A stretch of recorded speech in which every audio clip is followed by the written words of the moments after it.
one thing that we're really keen to understand is about understanding how you've approached employee listening. Each organisation that we work with and every organisation that we know has to adapt how it listens to employees and that employee listening strategy based on its own needs. And how do you approach employee listening in your organisation? So this could be surveys, it could be on-demand polls, it could be anything else that you do. Karen, maybe if I pose that question to you first, what's your approach at Hanson?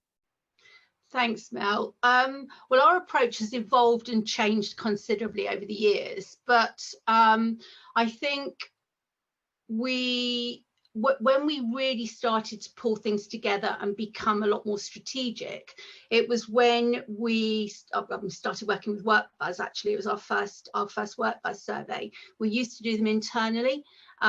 We decided that we wanted to engage with an external organisation who had the expertise in doing that, and we're very lucky to come across a recommendation for WorkBuzz. But I think in terms of listening, what I would say is don't only ask things or that you're actually prepared to follow up on. So I think it's really important that you focus your questions on the areas that you are able to do something about. We initially we didn't do this, and we ended up with a massive survey of over 50 questions because everybody wanted to ask a different question. And what then happened is we got the results back again, and first of all, we were no way able to focus on such a wide group of questions and employee feedback, and some of those questions we were never going to be able to do anything about.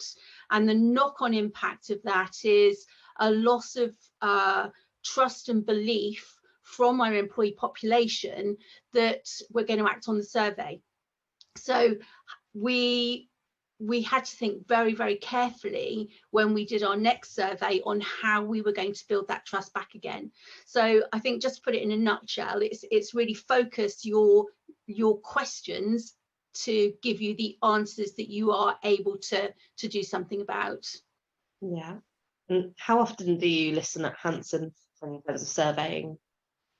So our formal surveys, we are now down to about every 18 months. So the reason that we do that is because if we did them any quicker, it wouldn't give us enough time to act upon them. So for us, we do our survey, we follow those up with communicating results, but also then some further focus groups to actually put some meat on the bones. That then allows us to put together our action plans. And because we're a big organisation, there are some things we can do really quickly, but there are some things that take a little bit longer.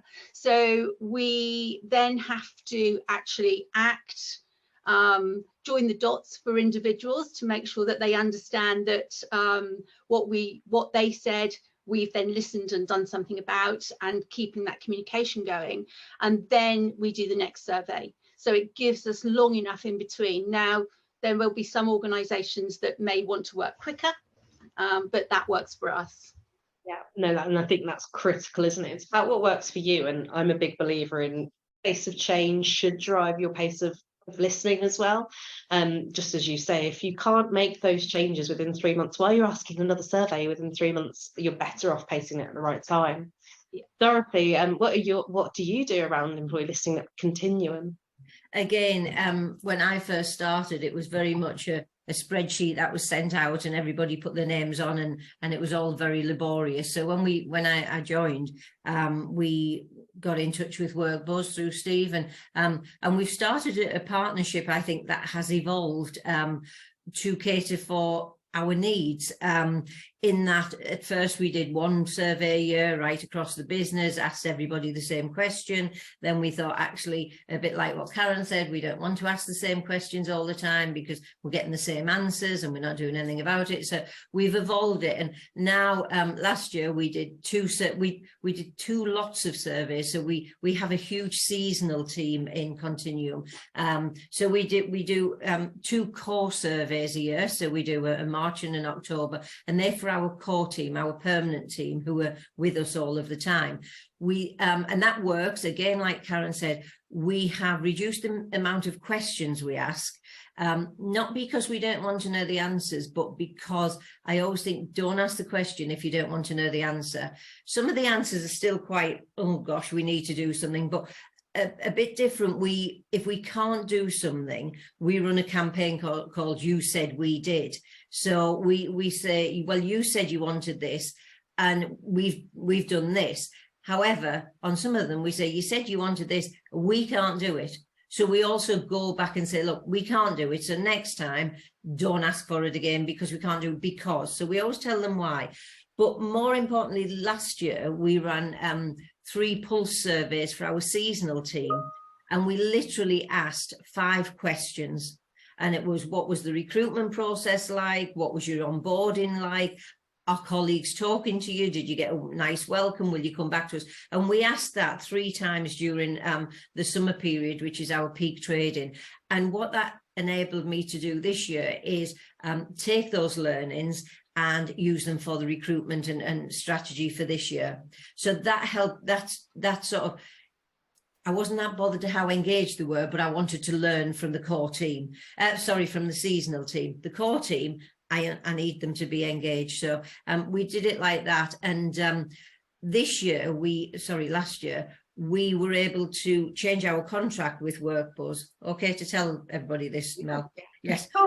So we changed our contract with WorkBuzz, and we now have a self-service contract. So it means that we have access to the portal, we have access to all of the questions, we can analyze our results, we can get deeper into the results, I think. So it was lovely for Mel to come along in a last role and present it all, but now myself and my team are able to dig right into the detail and understand the detail more because we're doing the analysis.